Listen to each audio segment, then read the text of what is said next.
السلام علیکم، welcome to day to day lens. آج ہم دیکھیں گے زندگی کی خوبصورت شروعات، حضرت آدم علیہ السلام کا سفر، the first human and the first profit.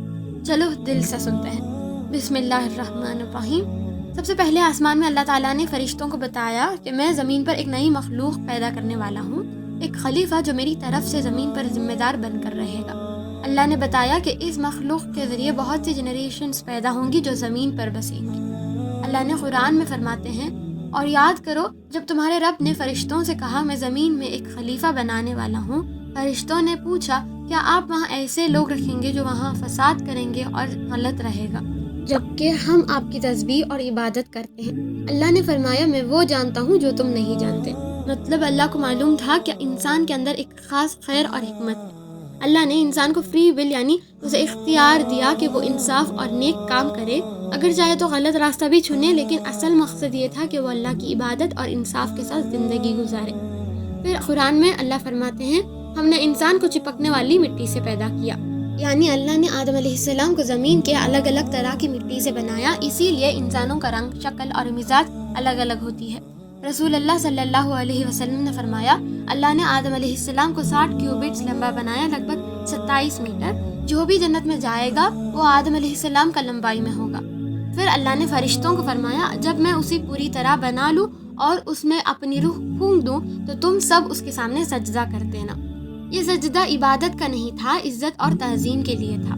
حضرت آدم علیہ السلام ہم جیسے عام انسان نہیں تھے، انہیں اللہ نے ڈائریکٹ خود پیدا کیے بنا کسی ماں باپ کے۔ اللہ نے ان کے اندر اتنی عقل اور سمجھ ڈال دی تھی، جب اللہ نے آدم علیہ السلام میں روح ڈالی تو جیسے ہی روح ان کے جسم میں گئی انہوں نے چینک ماری اور کہا الحمدللہ۔ اللہ نے فرمایا، رحمت ہو تجھ پر اے آدم۔ جب اللہ نے انہیں بنایا تبھی ان کے اندر اللہ کے لیے محبت بھر دی گئی، یعنی وہ پیدا ہوتے ہی ایک سمجھدار اور علم سے بھرے ہوئے نبی تھے۔ جب اللہ کا حکم آیا سب فرشتوں نے سجدہ کیا سوائے ابلیس کے، اس نے انکار کر دیا۔ اللہ نے اس سے پوچھا، اے ابلیس تجھے کس چیز نے روکا کہ تو سجدہ کرنے والوں میں شامل نہ ہوا؟ ابلیس نے تکبر سے جواب دیا، میں اس سے بہتر ہوں، مجھے آپ نے آگ سے بنایا اور اس سے مٹی سے۔ اس کی اس بات نے دکھایا کہ وہ جن تھا، فرشتہ نہیں۔ میں ایسے انسان کو سجدہ نہیں کر سکتا جو مٹی سے بنا ہے، یعنی ابلیس سمجھتا تھا کہ وہ آگ سے بنا ہے، اس لیے آدم علیہ السلام سے بہتر ہے۔ اس تکبر نے اس کو اللہ کی رحمت سے دور کر دیا۔ پھر اللہ نے اس سے کہا، نکل جا تو مالون ہے۔ ابلیس نے اللہ سے مہلت مانگی کہ اس سے قیامت تک زندہ رکھا جائے تاکہ وہ انسانوں کو گمراہ کرے۔ اللہ نے اجازت دی، لیکن ساتھ کہا، تجھے مہلہ مل گیا، لیکن تو میرے سچے بندوں پر کوئی طاقت نہیں رکھ سکے گا۔ صرف وہ لوگ جو تیری پیروی کریں گے وہ جہنم میں ڈالے جائیں گے۔ جہنم کے 7 دروازے ہیں اور ہر دروازہ الگ قسم کے گنہگاروں کے لیے ہے۔ جب آدم علیہ السلام کو زندگی ملی انہوں نے ابلیس کی نافرمانی دیکھی اور سمجھ گئے کہ وہ ان کا دشمن ہے۔ اللہ نے آدم علیہ السلام کو بہت خاص صفات دی، انہیں سمجھ، علم اور اختیار یعنی فری ول دیا۔ اللہ نے آدم علیہ السلام سے ان کی بیوی حوا علیہ السلام کو پیدا کیا۔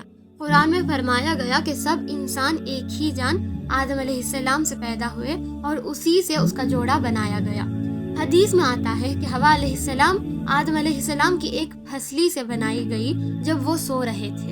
آدم علیہ السلام اور حوا علیہ السلام جنت میں رہتے تھے، اور اللہ نے فرمایا، اے آدم تم اور تمہاری بیوی جنت میں رہو اور جو چاہو کھاؤ، لیکن اس درخت کے پاس نہ جانا ورنہ ظالم ہو جاؤ گے۔ یہ حکم ایک ٹیسٹ تھا کہ وہ اللہ کی اطاعت کرتے یا نہیں۔ اللہ نے انہیں یاد دلایا کہ شیطان تمہارا دشمن ہے، لیکن ابلیس نے انہیں بہکا دیا۔ اس نے کہا، تمہارے رب نے اس درخت سے منع اس لیے کیا کہ تاکہ تم فرشتہ یا ہمیشہ زندہ نہ بن جاؤ، میں تمہارا سچا مشورہ دینے والا ہوں۔ آدم علیہ السلام اور حوا علیہ السلام نے اس کی بات مان لی اور درخت کا پھل کھا لیا۔ جیسے ہی کھایا انہیں شرم آئی اور پتوں سے اپنا جسم ڈھک لیا۔ اللہ ہمیں کہتے ہیں کہ آدم علیہ السلام کے بچوں، شیطان کو دھوکہ دینے مت دو جیسے اس نے تمہارے والدین کو دیا اور ان کو جنت سے نکال دیا۔ شیطان اور اس کے ساتھی تمہیں دیکھ سکتے ہیں لیکن تم انہیں نہیں دیکھ سکتے۔ اللہ نے انہیں یاد دلایا کہ شیطان ان کا دشمن ہے اور ان سے پوچھا کیوں انہوں نے منع کی ہوئی چیز کھا لیا۔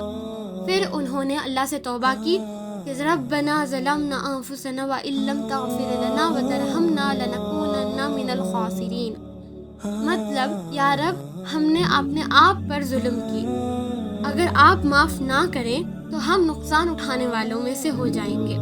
اللہ نے ان کی دعا قبول کی، لیکن فرمایا اب تم زمین پر اتر جاؤ، وہاں کچھ عرصہ گزرنا ہے، وہی تم مرو گے اور وہی سے اٹھائے جاؤ گے۔ جنت کے سکون کے بعد زمین کی زندگی مشکل تھی، اب کھانا محنت سے ملتا تھا۔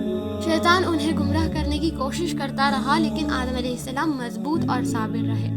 اللہ نے ان کو بچے دیے، پہلے ٹوینز پیدا ہوئے، قابل اور اس کی بہن، پھر دوسرے ٹوینز پیدا ہوئے، حابل اور اس کی بہن۔ آدم علیہ السلام کا گھر سمپل تھا، برکتوں سے بھرا۔ قابل کھیتی کرتا تھا اور حابل جانور سنبھالتا تھا۔ جب وہ بڑے ہوئے، اللہ نے حکم دیا کہ قابل کا نکاح حابل کی بہن سے ہو اور حابل کا قابل کی بہن سے۔ حابل نے اللہ کا حکم مان لیا، لیکن قابل نے انکار کر دیا۔ پھر اللہ نے دونوں کو قربانی کی حکم دی، دونوں نے قربانی دی۔ حابل نے اپنی بہترین بکری پیش کی اور قابل نے کمزور فصل۔ اللہ نے حابل کی قربانی قبول کر لی، لیکن قابل کی نہیں۔ قابل غصے میں تھا اور کہا کہ وہ حابل کو مار دے گا۔ حابل نے کہا اللہ صرف ان کی قربانی قبول کرتا ہے جو تقویٰ رکھتے ہیں۔ اگر تو مجھے مارنے کا ارادہ کرے میں تجھے نہیں ماروں گا، میں اللہ سے ڈرتا ہوں۔ لیکن قابل کا غصہ اور حسد اتنا بڑھ گیا کہ اس نے حابل کو مار دیا۔ یہ پہلا قتل تھا اس دنیا کا۔ بعد اسے سمجھ نہیں آئی کہ لاش کا کیا کرے۔ پھر اللہ نے 2 کوے بھیجے، ایک کوا مرا اور دوسرے نے اسے دفنایا۔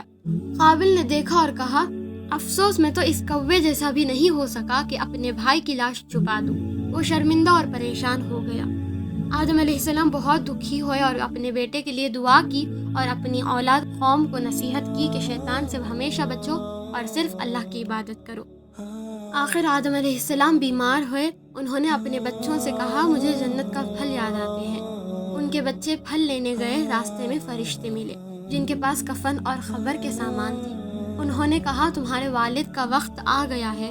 وہ گھر آئے اور فرشتوں نے آدم علیہ السلام کی روح قبض کی، انہیں کفن پہنایا، قبر بنائی اور دفنایا۔ پھر فرشتوں نے کہا اے اولاد آدم، اس طرح تم اپنے مرحوموں کو دفنایا کرو گے۔ آدم علیہ السلام کے بعد ان کے بیٹے شت علیہ السلام نبی بنائے گئے۔ ان کا کام تھا لوگوں کو اللہ کی عبادت اور سچائی کی طرف بلانا۔ اور دوستوں، یہ تھی حضرت آدم علیہ السلام کی کہانی، فرام جنت ٹو زمین، فرام مسٹیک ٹو مرسی۔ یہ کہانی کی سبق اور پیغام: اللہ کی رحمت کبھی دور نہیں ہوتی، بس دل سے واپس لوٹنا ہوتا ہے۔ تکبر نے ابلیس کو برباد کیا اور توبہ اور صبر سے انسان کا درجہ بلند ہوتا ہے۔ دنیا امتحان کی جگہ ہے، جنت اصل گھر ہے۔ دنیا میں اصل کامیابی اسی کی ہے جو اللہ کے حکم کے مطابق زندگی گزارتا ہے۔ ویسے میں نے آدم علیہ السلام کی اسٹوری انگلش میں ملٹیپل شارٹس بھی پوسٹ کیے ہیں، چیک آؤٹ مائی چینل، اور لکھو کہ نیکسٹ کس پروفٹ کی کہانی سننی ہے۔ لائک، شیئر اور سبسکرائب کرنا نہ بھولو۔ نیکسٹ ویڈیو میں ملتے ہیں، جب تک کے لیے السلام علیکم ورحمۃ اللہ وبرکاتہ۔